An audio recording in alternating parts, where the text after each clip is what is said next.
Hello students, welcome to online class of physics.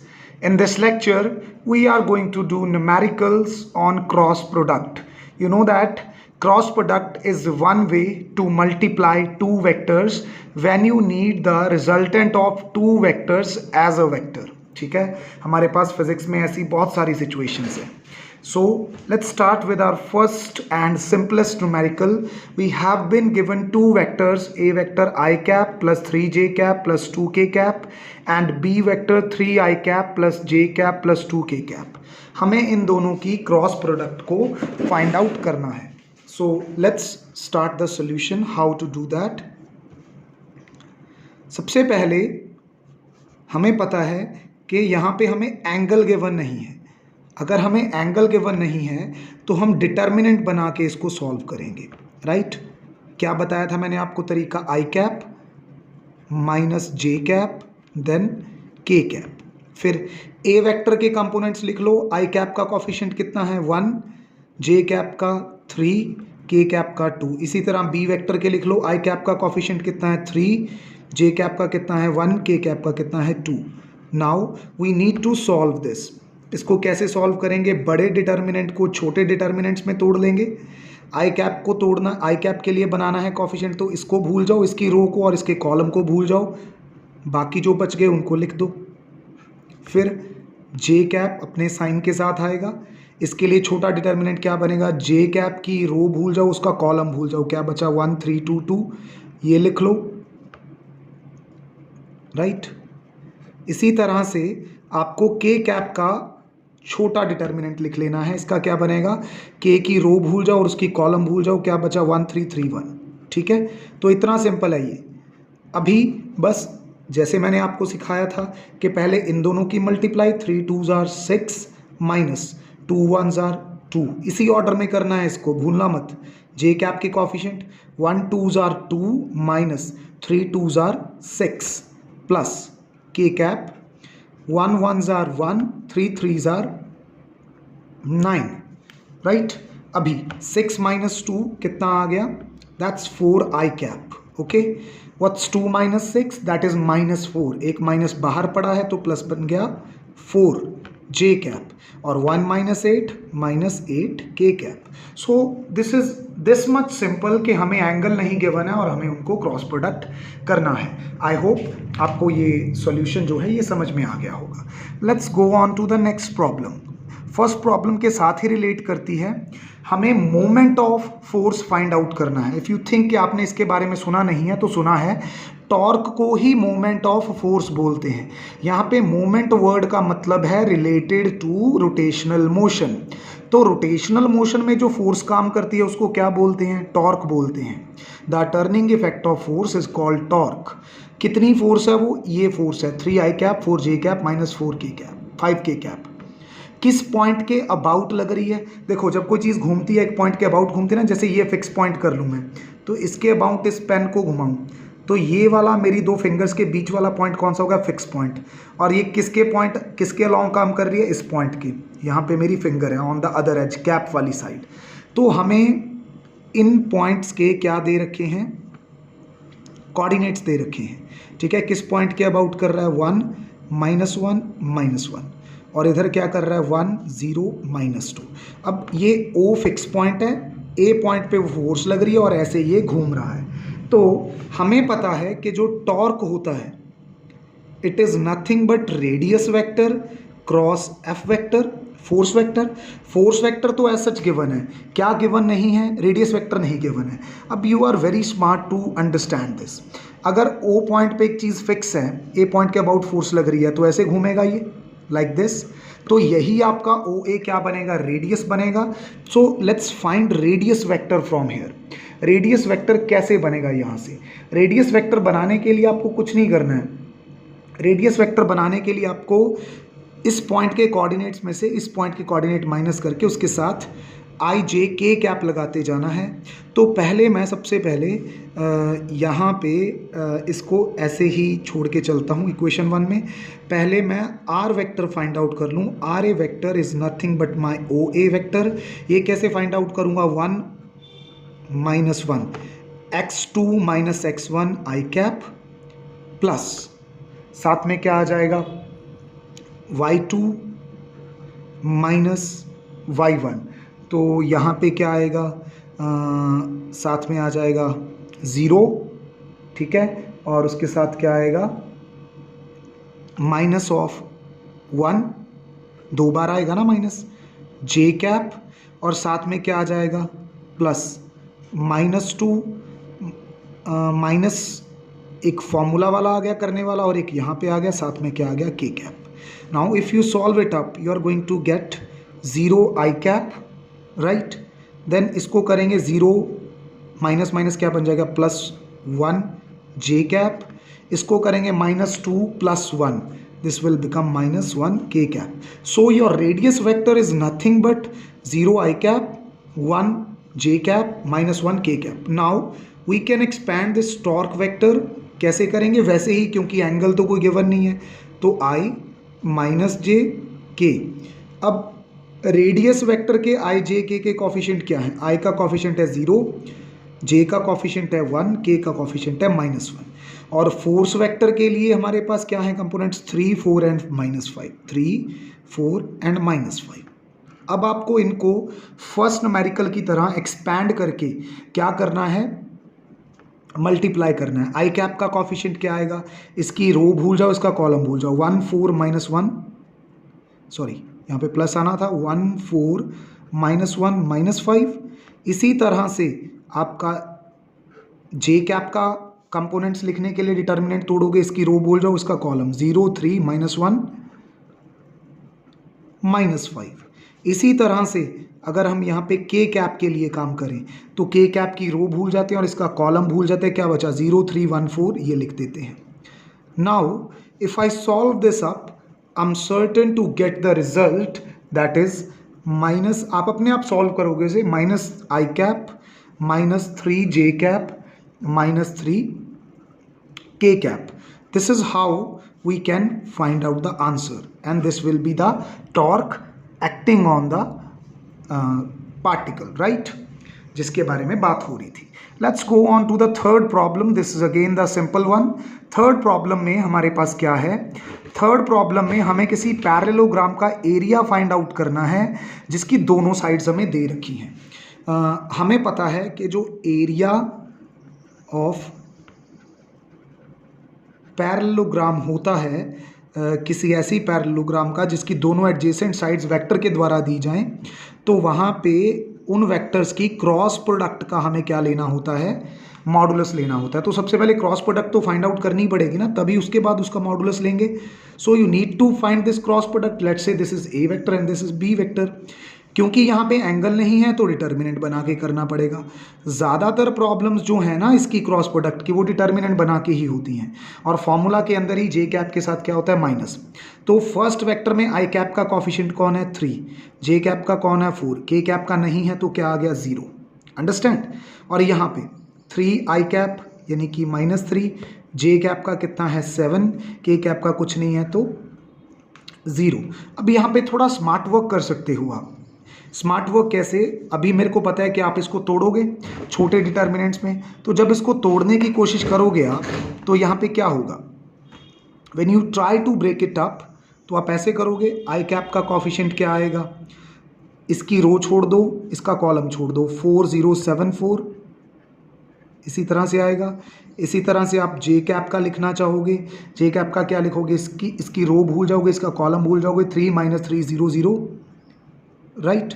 इसी तरह से और फिर आप किसका लिखोगे, के कैप का लिखोगे, इसके लिए इसकी रो भूल जाओगे और इसका कॉलम भूल जाओगे, 3 4 -3 7। तो देखो बेटा एक ट्रिक हो गई यहाँ पे शॉर्टकट की। वो ट्रिक क्या है कि जिस कॉफिशिएंट के कॉलम 0 हैं सिर्फ उसी के लिए काम करने की ज़रूरत है, क्योंकि 4 × 0 7 × 0 खत्म, 3 × 0 -3 × 0 खत्म। तो इसमें आई और जे कैप का कॉफिशिएंट आएगा ही नहीं आपका।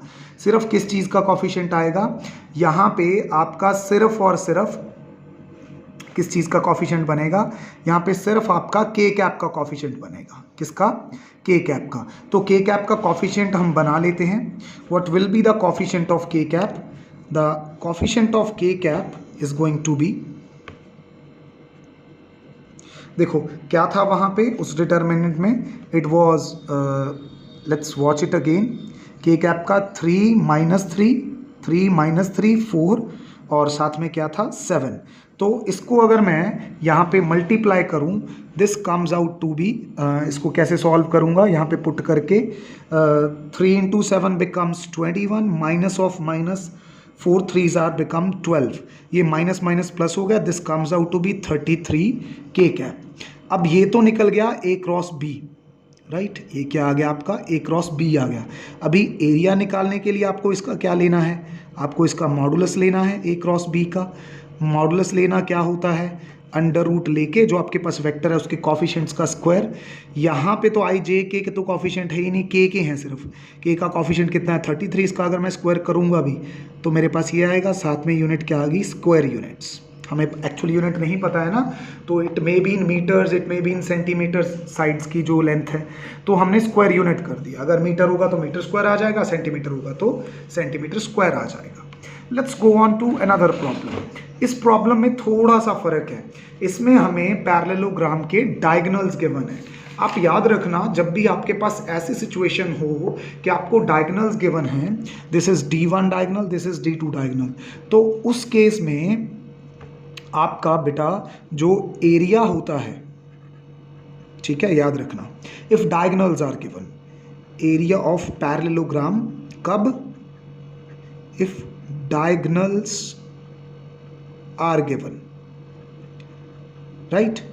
इस केस के अंदर आपको दोनों डायगोनल्स का, फर्स्ट डायगोनल और दूसरे डायगोनल का क्रॉस प्रोडक्ट लेके उसका मॉडुलस करके हाफ करना होता है। तो इसका बहुत ही सिंपल होगा, पहले तो D1 cross D2 find out करेंगे। D1 D2 क्रॉस का फाइंड आउट करने के लिए वही तरीका लगेगा, डिटर्मिनेंट बना के, आई कैप के कॉफिशिएंट पड़े हैं, जे कैप के कॉफिशिएंट पड़े हैं, क्या बनेगा डिटर्मिनेंट यहाँ पे 3, right, this is D1 and this is D2। हम यहाँ पे क्या कर सकते हैं, yes 3 1 2 and the another is 1 -3 4, right. आप इस सब को यहाँ पे सबसे पहले क्या करोगे, सॉल्व कर लोगे। जैसे ही आप इसको सॉल्व करोगे आपके पास जो आंसर आएगा, सॉल्व करने का तरीका वही है जो मैंने आपको पहले बताया, this will be 10 i cap, right, then minus of 10 j cap, right, then there will be minus of 10 k cap, right. अभी एरिया निकालने के लिए एक तो हाफ कर देना है, दूसरा इस D1 क्रॉस D2 करके जो वेक्टर आया है इसका मॉडुलस ले लेना है। तो 1/2 एज इट इज आ गया, इसका मॉडुलस लेंगे, इसका मॉडुलस होगा 10 का square plus minus of J cap के कॉफिशिएंट का square minus of K cap के कॉफिशिएंट का स्क्वायर, ये माइनस उनके साथ वाले ही हैं। जब इस पूरी चीज़ को सॉल्व करेंगे this will come out to be 8.66 square units. Important क्या है, दिस फॉर्मूला जो मैंने आपको अभी बताया, अगर आपको डायगोनल्स गिवन हो, ठीक है। आगे बढ़ें फिफ्थ न्यूमेरिकल पे, यहाँ पे area of triangle find out करना है, और ट्राइंगल जो है उसकी साइड्स दी जाती हैं इन टिप्स के द्वारा। मतलब मैं आपको बता देता हूँ, जैसे ये एक ट्राइंगल है मेरे पास, ठीक है, आपको कॉन्सेप्ट बेसिक बता देता हूँ। तो ये एक टिप हो गई, ये दूसरी टिप हो गई, ये तीसरी टिप हो गई। इन तीनों टिप्स पे हमारे पास क्या है, वेक्टर्स हैं। इस टिप पे कौन सा वेक्टर है, I - J - 3 के कैप। इस टिप पे कौन सा वेक्टर है, 4I cap - 3J cap plus के कैप। और इस टिप पे कौन सा वेक्टर है, 3I cap -J cap plus 2K cap, ठीक है। अब इस ट्राइंगल को आप किसी रेक्टेंगल का हिस्सा मान सकते हो, लाइक दिस, ऐसे इस वेक्टर को इसके पैरेलली, इस वेक्टर को इसके पैरेलली शिफ्ट कर दिया, ठीक है। ये किसी रेक्टेंगल का पार्ट्स हैं। तो अगर मैं ये दोनों एडजेसेंट साइड्स निकालना चाहूँ, let me name it as ABCD। अगर मैं AD और AB निकालना चाहूँ, AD निकालने के लिए D के पोजीशन वेक्टर में से मुझे A का पोजीशन वेक्टर माइनस करना पड़ेगा, AB निकालने के लिए B में से A का माइनस करना पड़ेगा। You very well know this, ठीक है। इसको करने के लिए फिर हम क्या करेंगे, सिंपली इसमें से ये माइनस कर देंगे। तो मैं यहाँ पे अगर AD वेक्टर निकालूँ, this comes out to be 3I cap - I cap becomes 2I cap minus J cap minus minus plus K cap, this becomes अगर माइनस जे होगा यहाँ पे माइनस माइनस प्लस के कैप हो जाएगा तो 0 जे कैप हो जाएगा। 2 के कैप माइनस माइनस प्लस 3 के कैप वो हो जाएगा 5 के कैप। ए डी वेक्टर आ गया। इसी तरह से आप ए बी वेक्टर बना लो। ए बी वेक्टर कैसे बनाओगे? बी वेक्टर के पोजीशन कोऑर्डिनेट्स में से कार्टेशियन कंपोनेंट्स में से ए माइनस करके 4i कैप में से 1i कैप क्या becomes 3i cap minus 3i cap minus minus plus 1j cap minus 3j cap minus minus यहाँ पे क्या हो जाएगा plus 1j cap. This will become minus 2j cap. K cap minus minus plus हो जाएगा 3k cap. This will become 4k cap. अभी आपको क्या करना है? अभी आपको इन दोनों को लेके यहाँ पे एरिया निकालना है।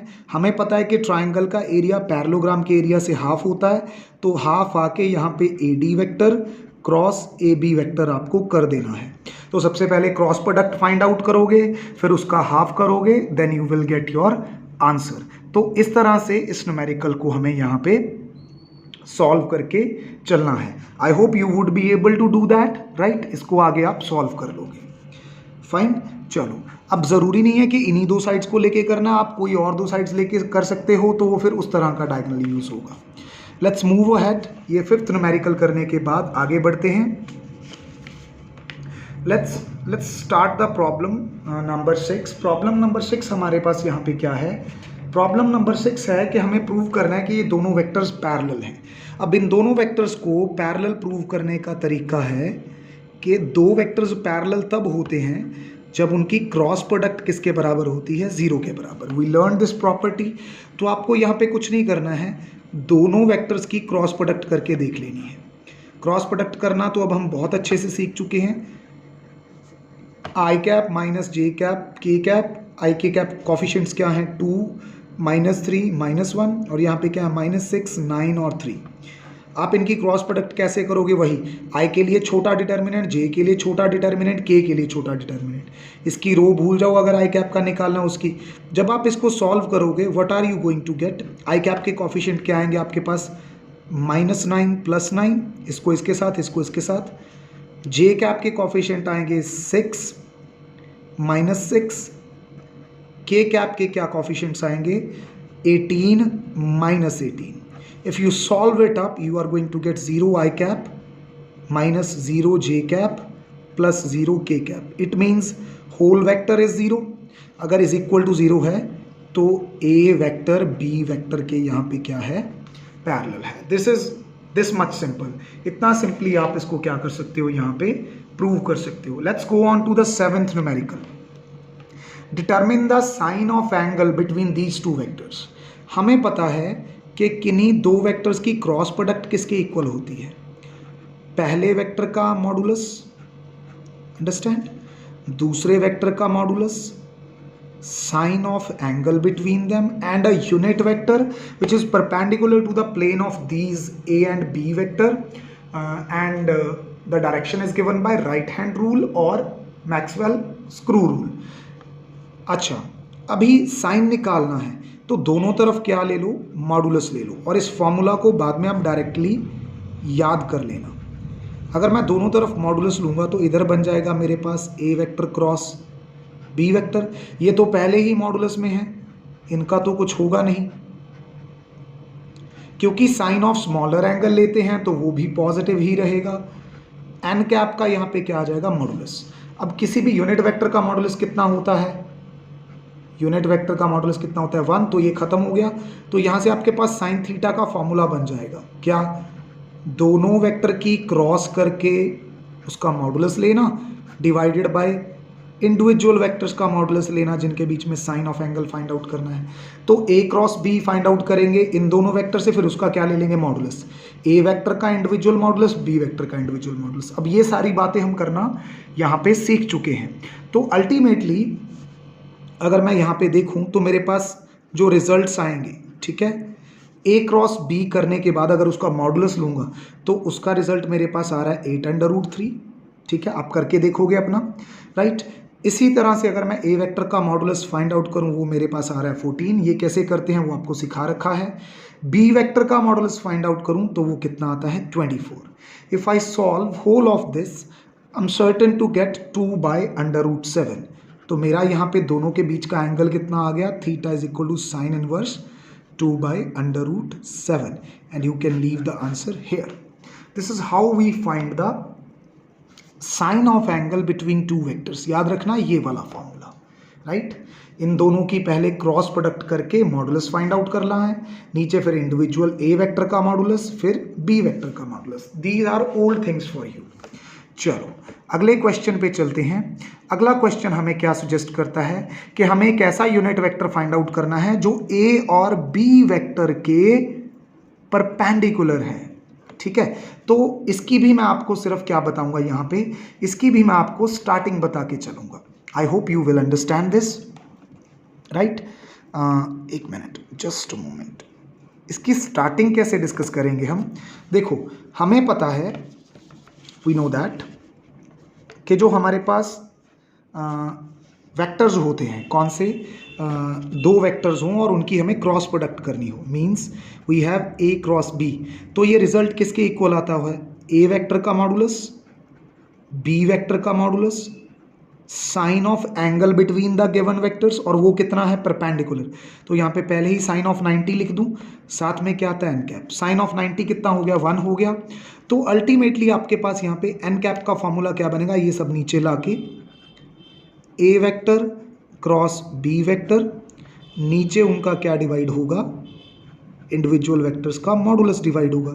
यानी कि आपको पहले A cross B find out कर लेना है, ए क्रॉस बी फाइंड आउट करने के बाद नीचे ए का इंडिविजुअल मॉडुलस और बी का इंडिविजुअल मॉडुलस फाइंड आउट कर लेना है। अब ए और बी का क्रॉस कैसे फाइंड आउट करेंगे, this is we all know that कि डिटर्मिनेंट बना के सॉल्व करेंगे।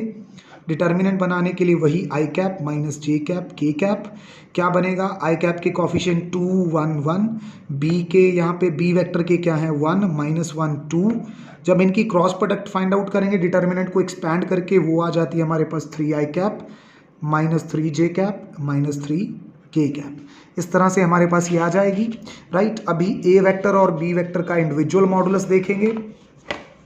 ए वेक्टर और बी वेक्टर का इंडिविजुअल मॉडुलस हमारे पास कितना आता है, ए वेक्टर का इंडिविजुअल मॉडुलस हमारे पास आता है √27 no just wait a little.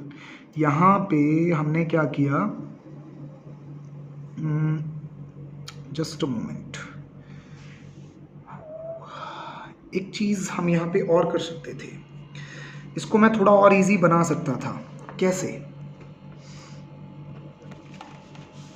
You see कि ये जितना कंपोनेंट है, अगर यहाँ पे कोई भी साइन ऑफ एंगल हो, ये जितना भी कंपोनेंट है, ये हमें क्या देता है, ये हमें देता है यहाँ पे मॉडुलस किसका, ए क्रॉस बी का। तो क्या मैं इस चीज़ को ऐसे रिप्लेस कर सकता हूँ, ए वेक्टर क्रॉस बी वेक्टर का मॉडुलस। तो ये फॉर्मूला में हमारे पास बीच में यहाँ पे ये लगाने की ज़रूरत नहीं है, सिंपली ए क्रॉस बी के मॉडुलस से ही उसे क्या कर देंगे, डिवाइड कर देंगे। तो इंडिविजुअली ए वेक्टर और बी वेक्टर का मॉडुलस फाइंड आउट करने की बजाय जो मैंने लास्ट पे क्रॉस प्रोडक्ट करने के बाद ए क्रॉस बी किया है, उसी का मॉडुलस कर देता हूँ। उसके कंपोनेंट आई कैप का कॉफिशिएंट क्या था 3, तो उसका स्क्वायर हो गया। जे कैप का कॉफिशिएंट क्या था -3, तो उसका स्क्वायर हो गया। के कैप का क्या था -3, तो उसका भी क्या हो गया, स्क्वायर हो गया। इफ़ आई फाइंड आउट, तो ये मेरे पास आएगा 3√3। आप सॉल्व करके देख सकते हो। तो अभी एन कैप का फॉर्मूला क्या था, इट वाज कि आप इंडिविजुअली ए क्रॉस बी कर लो, फिर उसी के मॉडुलस से उसे क्या कर दो, डिवाइड कर दो। तो ये क्या आएगा हमारे पास, it will be 3 I cap, मैंने 3 कॉमन निकाल लिया, minus J cap minus K cap, और डिवाइड में क्या आ जाएगा 3√3, यानी कि उनका मैग्नीट्यूड। 3 और 3 कैंसिल हो गए। अल्टीमेटली आपके पास रिजल्ट बचेगा 1/√3 I cap minus J cap minus of K cap. This is how we can solve the numerical, right. Let's go on to the 9th problem. 9th problem में हमें एक ऐसा vector develop करना है, एक ऐसा वेक्टर डेवलप करना है जिसकी हमें लेंथ दे रखी है और जिसकी डायरेक्शन जो है वो इन दोनों के परपेंडिकुलर है। तो what is a vector equal to, a vector is equal to its magnitude and its direction. Given क्या है हमें, गिवन हमें डायरेक्शन है, सॉरी मॉडुलस है, मॉडुलस कितना है 7, to find X cap. Now they are saying कि एक्स कैप की जो डायरेक्शन है वो वही है जो इन दोनों के परपेंडिकुलर है। इन दोनों के परपेंडिकुलर वेक्टर कैसे फाइंड आउट किया जाएगा? एक ऐसा यूनिट वेक्टर फाइंड आउट करके जो इन दोनों के परपेंडिकुलर हो, उसको निकालना तो हम अभी सीख चुके हैं। वो क्या था? N cap which was equal to के दोनों वेक्टर्स की क्रॉस कर दो और उसी के मॉडुलस के साथ उसको क्या कर दो? डिवाइड कर दो। तो A cross B find out कर लेंगे और उसका मॉडुलस फाइंड आउट कर लेंगे। So this is our equation 1, जिसके साथ this was our equation 1, this is equation 2 और इक्वेशन 3 में पुट करेंगे चीज़ें। पहले A cross B find out करेंगे डिटर्मिनेंट बना के, I cap minus J cap और साथ में आ जाएगा के कैप। तो ए वेक्टर के लिए क्या कंपोनेंट्स हैं? 2 -3 और 6। बी के लिए क्या है? 1 1 और -1। यहाँ पे आपको एक्स्ट्रा ध्यान रखना पड़ेगा। आई कैप क्या आएगा? -3 इंटू -1 बिकम्स 3, 6 इंटू 1 बिकम्स 6। एक तो जे कैप के साथ फॉर्मूला में ही माइनस है, दूसरा इनके साथ भी है, तो इनके साइंस के साथ आप कंफ्यूज मत होना। 2 into -1 becomes -2, right? -1 into 6 becomes 6। फिर आपको के कैप के कॉफिशिएंट लिखने हैं। 2 इंटू 1 बिकम्स 2, 3 इंटू -1 बिकम्स -3। तो एक फॉर्मूला वाला माइनस है, एक दूसरा माइनस है। जब आप इसको सॉल्व करोगे you are certain to get an answer. तो वो आंसर आपके पास क्या आएगा? 3 I cap, right, plus 8 J cap, then 3 + 2 becomes 5 K cap. और इसी का आप मॉडुलस फाइंड आउट कर लो। इसका आप मॉडुलस फाइंड आउट करोगे तो वो कितना आएगा? आई कैप के कॉफिशिएंट का स्क्वायर, जे कैप के कॉफिशिएंट का स्क्वायर, के कैप के कॉफिशिएंट का स्क्वायर। इसको आप सॉल्व करोगे यू विल गेट 7/√2। आप इसको सॉल्व कर लो तो ए क्रॉस बी आ गया, उसका मॉडुलस आ गया। दोनों को इक्वेशन 3 में पुट कर दो।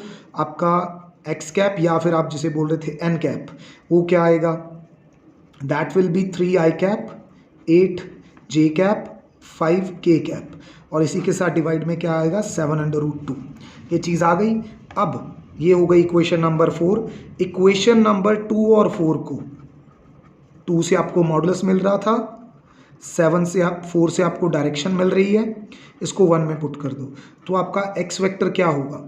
मॉडुलस था 7, डायरेक्शन है ये 3 I cap plus 8 J cap plus 5, साथ में क्या आ गया? के कैप और डिवाइड में क्या है? 7/√2। तो ये वाले 7 कैंसिल हो जाएंगे। Your answer will be 1/√2, 1/√2 3 I cap plus 8 J cap plus 5 K cap, right? Understood? So let's focus on the next problem. The next problem is that in any triangle ABC, prove that A by sin A is equal to B by sin B and C by sin C.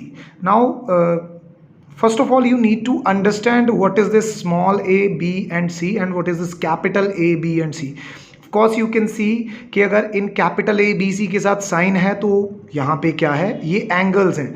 और ये A B Cs क्या हैं? ये A B C vectors हैं जो किसी triangle की side को रिप्रेजेंट कर रहे हैं। So let's first form the diagram and then proceed. अगर मैं इसकी डायग्राम बनाने की यहाँ पे कोशिश करूँ तो वो किस तरह से बनेगी? And mark my words, this problem is very important. ये मैं अगले यूनिट में आपको बताऊँगा कि आपकी कहाँ पे हेल्प करने वाली है ये problem. There is important conclusion from this you can say proof, और ये एग्ज़ाम में भी कई बार कई स्कूल्स में पूछा गया है। तो ये हमारे पास बेसिकली एक ट्राइंगल है जिसमें this is your A vector, ठीक है, and this is your B vector, this is your C vector. तो they are representing a cyclic triangle, ठीक है। साइक्लिक का मतलब है कि पहले का हेड दूसरे का टेल, दूसरे का हेड तीसरे का tail, so they are going like this, right. और ए वेक्टर के सामने बी और सी वेक्टर के बीच का जो एंगल है means you can say this angle, this is angle A, right. इसी तरह से बी के सामने जो ए और सी साइड्स हैं इनके बीच का जो एंगल है दिस इज बी, राइट। इसी तरह ए और सी के सामने, सॉरी सी के सामने ये जो दो साइड्स बचती हैं ए और बी, इनके बीच में एंगल कौन सा है? सी। सो इनमें फ़र्क करने के लिए आपको कैपिटल और स्मॉल, हाँ थोड़ा सा मैं सी ये वाला बना लेता हूँ, दिस इज़ कैपिटल सी जो एंगल्स है, ठीक है। तो हमें ये प्रूव करना है कि इस वेक्टर का modulus divided by sine of angle है, इसी के सामने वाला। इस वेक्टर का मॉडुलस बी वेक्टर का divided by sine of angle between other two. इस वेक्टर का modulus divided by sine of angle between other two. इनकी रेशोज जो होती हैं वो बराबर होती हैं, ये हमें प्रूव करना है। तो इसका प्रूफ बड़ा आसान है, कैसे शुरू करेंगे। I need to put a margin in the centre. ये मार्जिन लगा के मैं करना क्या चाहता हूँ, I am going to start the proof of this by using a property. ये तीनों वेक्टर साइक्लिक हैं, राइट। अगर ये साइक्लिक हैं तो इन तीनों का जो वेक्टर सम होगा वो इज इक्वल टू 0 होगा, नो डाउट इन दैट।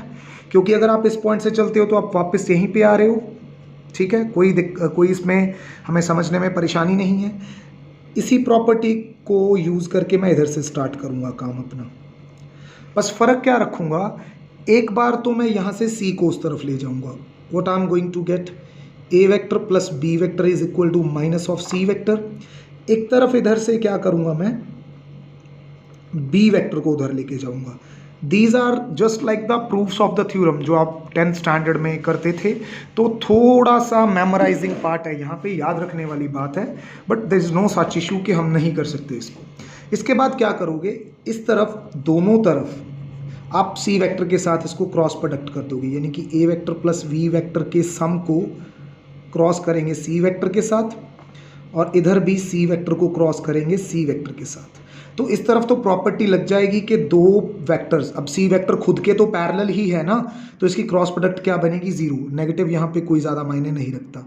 और यहाँ पे क्या बनेगा, ए vector cross C vector distributive है, plus B vector cross C vector.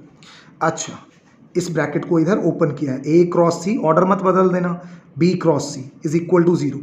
अब यहाँ पे इसका बदल दो ऑर्डर बदलोगे तो क्या होगा, अगर ऑर्डर बदलोगे तो आपके पास यहाँ पे एक नेगेटिव साइन आ जाएगा। मतलब ए क्रॉस सी को अगर मैं सी क्रॉस ए लिखना चाहूँ तो साथ में क्या आएगा, एक माइनस साइन आएगा, plus B vector cross C vector is equal to 0।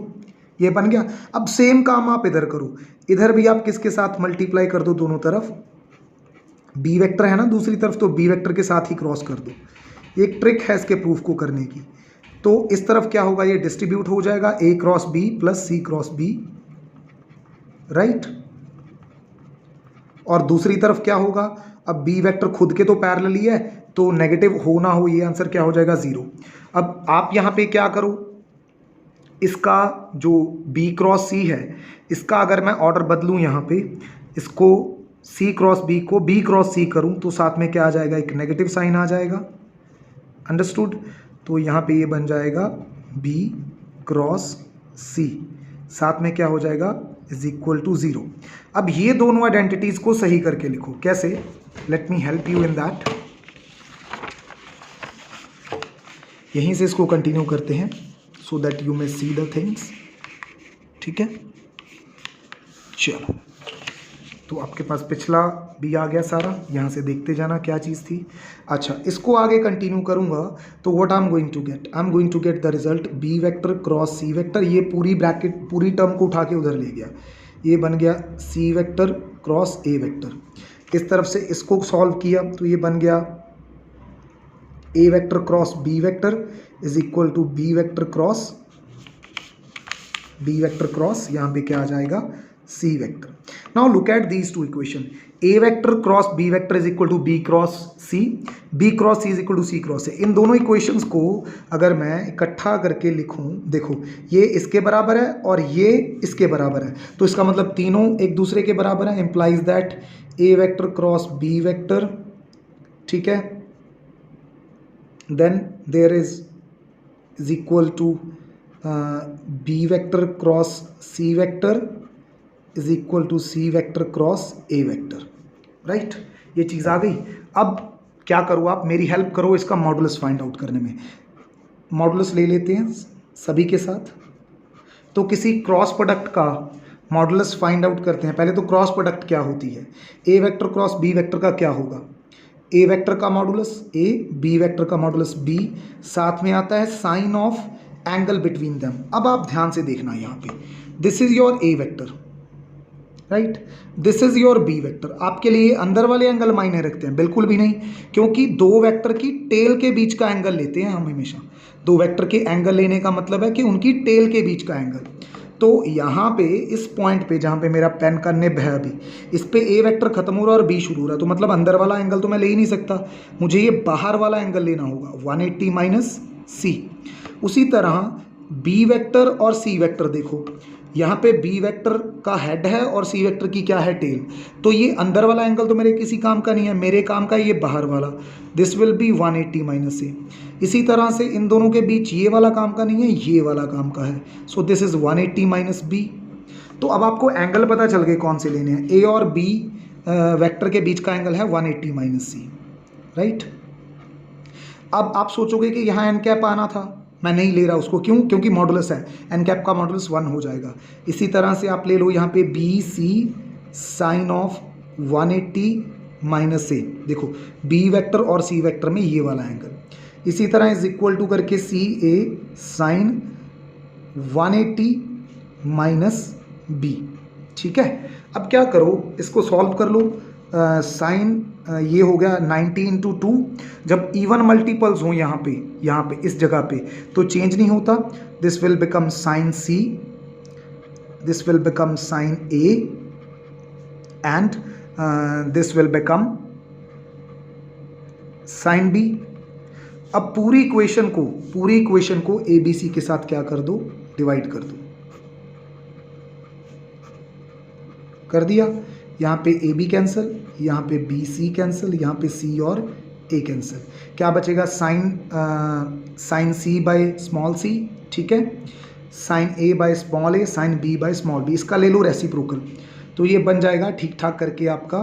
पहले ये वाली टर्म लिख लो, A by sine A, right, B by sine B and C by sine C, right.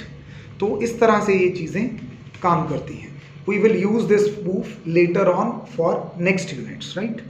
तो देख लिया आपने ये कैसे करना है, बड़ा सिंपल सा था, ठीक है। एंगल्स का ध्यान रखना है बस, दैट इज़ इम्पॉर्टेंट। चलिए अभी बस लास्ट 2 छोटी छोटी प्रॉब्लम्स हैं, इनको कर लेते हैं। इसके भी डायरेक्ट रिजल्ट आपके बहुत काम के हैं, सो पे क्लोज अटेंशन। 11th में हमारे पास क्या है कि अगर हम ए क्रॉस बी वेक्टर का जो आंसर आता है उसका स्क्वायर लें तो वो A square B square minus A dot B square के बराबर होता है, ठीक है। तो एक्चुअली आप क्या कर सकते हो, अगर आप इसको लेके आओ तो 2 वेक्टर्स की क्रॉस का स्क्वायर प्लस 2 वेक्टर की डॉट का स्क्वायर किसके बराबर होता है, उन्हीं के इंडिविजुअल स्क्वायर की प्रोडक्ट के बराबर होता है, ये कहना चाहता है ये। तो इस तरह किसी एग्जाम में अगर आपको डायरेक्टली ऐसा हुआ कि दिस, ये 2 चीज़ें और 4 चीज़ें हो गई ना, इनमें से कोई 3 दी हो और चौथी पूछी हो, तो आप ये आइडेंटिटी अगर याद रखोगे तभी आपका काम होगा, ठीक है। Let's start from here. मैं इसकी लेफ्ट हैंड साइड लेके चलूँगा अपने साथ, इसका प्रूव करने का तरीका तो यही है, लेफ्ट हैंड साइड लेके चलूँगा और राइट हैंड साइड अपने आप ले आऊँगा। तो ए वेक्टर क्रॉस बी वेक्टर का स्क्वायर है, विच एक्चुअली मीन्स कि ए वेक्टर क्रॉस बी वेक्टर के मॉडुलस का स्क्वायर है, ठीक है। इसी तरह से काम करोगे आप इसको, और मॉडुलस क्या होता है, A B sine of theta, क्यों, एन कैप तो मॉडुलस के साथ चला जाएगा, उसका मॉडुलस 1 हो जाएगा। इसका अगर मैं स्क्वायर करूंगा तो क्या होगा, A square B square sine square theta, sine square theta के ऊपर आइडेंटिटी लगा दूंगा 1 माइनस कॉस स्क्वायर थीटा। इसको ओपन कर दो, A square B square minus A square B square cos square theta, ये चीज़ बनेगी, ठीक है। Keep it as it is. इसको कैसे लिख सकता हूं मैं, A B cos of theta का स्क्वायर, क्योंकि तीनों टर्म्स के ऊपर स्क्वायर है।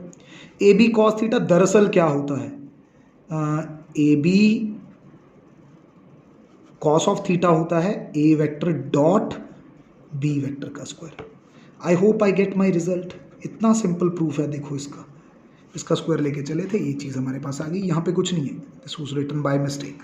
तो अभी इसी आइडेंटिटी का इस्तेमाल करके अगला न्यूमेरिकल करना है। डॉट फाइंड आउट करनी है, इंडिविजुअल्स दे रखे हैं और क्रॉस दे रखी है। सो हम यहाँ पे पिछली आइडेंटिटी डायरेक्टली उठाएंगे, हमें पता है। आप इसको किस वे में याद रखो, इस वे में याद रखो, कि इनके क्रॉस का स्क्वायर, मतलब इनके मॉडुलस का ही स्क्वायर है ये, प्लस इनके जो डॉट का स्क्वायर है वो किसके बराबर होता है, ए स्क्वायर बी स्क्वायर के बराबर होता है। इस तरह से याद रखो, इस आइडेंटिटी को आसानी से काम कर पाओगे। तो क्रॉस कितना है 8, यानी कि इसका स्क्वायर, डॉट का स्क्वायर था सॉरी, ये फाइंड आउट करना है। इधर इंडिविजुअली ए का स्क्वायर कितना है 5 का स्क्वायर इंटू बी का स्क्वायर कितना है, ये सिंपल डॉट है, ठीक है, सिंपल अपनी स्केलर्स वाली मल्टीप्लाई। जब इस चीज़ को हम यहाँ पे पुट करके सॉल्व करेंगे, this will become A dot B का होल स्क्वायर, तो यहाँ पे है ही 5 का स्क्वायर 25, 8 का स्क्वायर यहाँ पे हो जाएगा। How we are going to solve this, मैं कुछ गलत लिख गया, हाँ ये ए का एक्चुअली 2 का स्क्वायर था, सॉरी 5 लिख गया मैं उसको, है ना, इसका 2 है और बी का कितना है 5, यहाँ पे ये गड़बड़ होगी। तो 2 का स्क्वायर हो गया 4 और 5 का स्क्वायर होगा 25, वट इज़ 4 इंटू 25 दैट्स 100, और इधर 8 का स्क्वायर क्या होगा 64, इधर आके माइनस हो गया, तो 100 में से 64 गए, कितना बच गया 36। अब ये स्क्वायर इधर आके अंडर रूट हो जाएगा, तो A dot B is equal to under root of 36, that's nothing but 6। तो देखो कुछ चीज़ें गिवन थी, बाकी की जो नहीं गिवन थी उसको क्या कर लिया, फाइंड आउट कर लिया। तो इस तरह से इस आइडेंटिटी को आप डायरेक्टली क्या कर सकते हो, यूज़ कर सकते हो। The last question for today is कि अगर आपके पास ए और बी दो वेक्टर है, उनका सब्ट्रैक्शन और उनका एडिशन का जो क्रॉस प्रोडक्ट होता है वो इंडिविजुअल वेक्टर की क्रॉस प्रोडक्ट का ट्वाइस होता है।